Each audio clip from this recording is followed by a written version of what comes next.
একদম এই জায়গা থেকে স্টার্ট করি যে রুগীরা আমার কাছে আসতে পারে না, বা যারা আমার প্রোগ্রাম বা আমার ফলোয়ার্স যারা রয়েছে তারা কিভাবে বাড়িতে সুস্থ থাকে তার উপায়টা আমি অবশ্যই বার করি। দেখুন, ক্রিটিক্যাল কেস হলে, যখন ইনকিউরেবল ডিজিজ হয়ে গেছে, আপনি ভালো হতে পারছেন না, তখন অবশ্যই আপনি আমার কাছে আসছেন, দেখাচ্ছেন আর ভালো হচ্ছেন।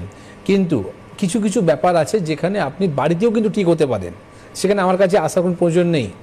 তো এই যে আমরা যে আলোচনা করি বা এই যে আমাদের অ্যাওয়ারনেস যে প্রোগ্রামটা, এটা পুরোপুরি তাদের জন্যই আছে যারা আজকে দীর্ঘদিন ধরে যারা মডার্ন মেডিসিন উপরে নির্ভর রয়েছে।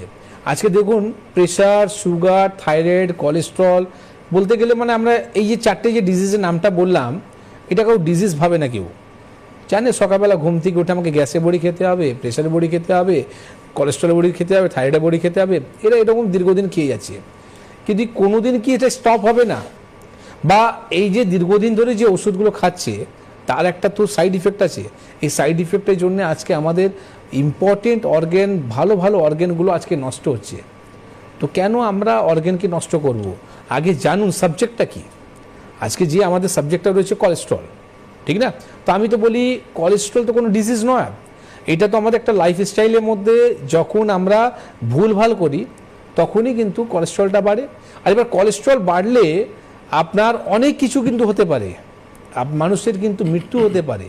এবার মৃত্যুর সাথে সাথে আরও কি কি হতে পারে সেগুলো আমি আজকে সব খুলে বলবো।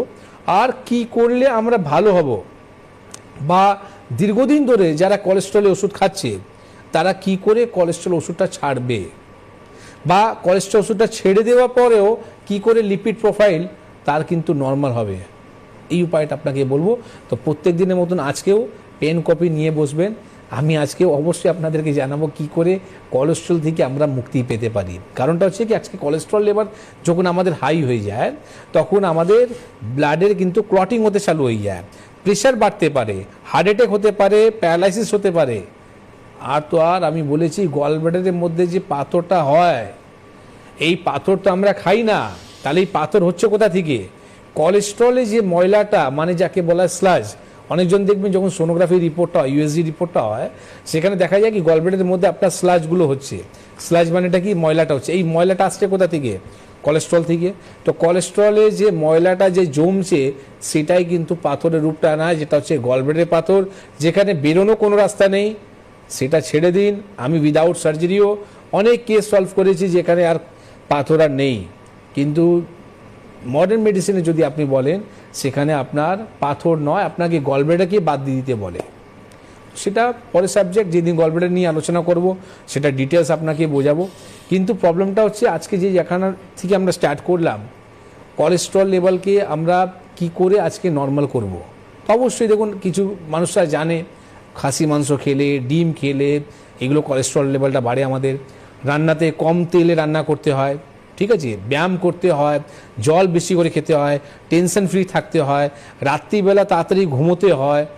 এবার রাত্রিবেলা জেগে যারা কাজ করে তারা শুধু কোলেস্ট্রল লেভেলটাকে নিমন্ত্রণ দেয় না, তাদের শরীরের মধ্যে সুগার, প্রেশার সমস্ত কিছু হবে। কেন কি? রাত হয়েছে ঘুমানোর জন্যে।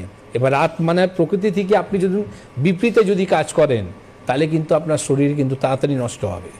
তো এই যে বললাম আজকে কথাতে দেখুন আপনার স্পিডলি বলে গেলাম, কিন্তু এটা খুবই গুরুত্বর ব্যাপার। যেখানে প্যারালাইসিস বললাম, হার্ট অ্যাটাক বললাম, হ্যাঁ, স্ট্রোক হয়ে যাওয়ার প্রথম কারণ হচ্ছে আমাদের কোলেস্ট্রল লেভেল। তো প্রেশারের ওষুধ যে খাচ্ছি আমরা, আজকে কিডনি ফেলিয়ার হচ্ছে।